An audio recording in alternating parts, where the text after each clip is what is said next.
Misi balas dendam jelas menjadi harga mati bagi pasukan Ramang pada laga yang berlangsung di Stadion Kompiang Sujana, Bali, Jumat 11 Februari 2022.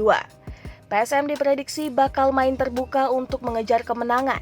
Formasi 4-3-3 yang diterapkan Jupp Gol sejauh ini lumayan berhasil.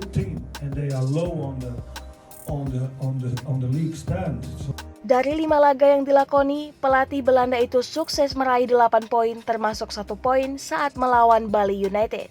Modal ini yang berpotensi untuk mendongkrak kepercayaan dari Wiljan Pluim dan kolega pada laga lanjutan pekan ke-24 Liga 1 musim ini. Terlebih lagi, kekalahan 2-1 di pertemuan pertama menjadi ambisi poin penuh PSM. Skuad penuh diprediksi bakal diturunkan pada laga nanti, meski PSM baru saja kehilangan pemain mudanya, Rafli Asrul, yang mengikuti trial dengan klub Yunani. Skema permainan terbuka dengan formasi 4-3-3 sangat mungkin diterapkan dengan mengandalkan permainan cepat dari sisi sayap dan lini tengah. Secara statistik di musim ini, keduanya cukup berimbang, tetapi lagi-lagi Borneo sedikit lebih baik.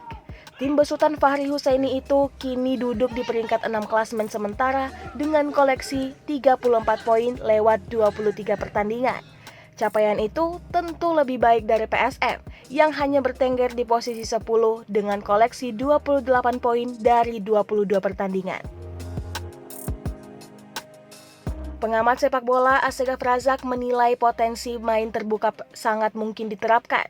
Meski begitu, PSM bakal unggul. Sebab sejak di tangan Jupp Gol, permainan PSM cenderung lebih rapi. PSM hanya perlu mempertahankan permainannya seperti saat melawan Bali. Sebisa mungkin lini depan bisa lebih kreatif dan tajam.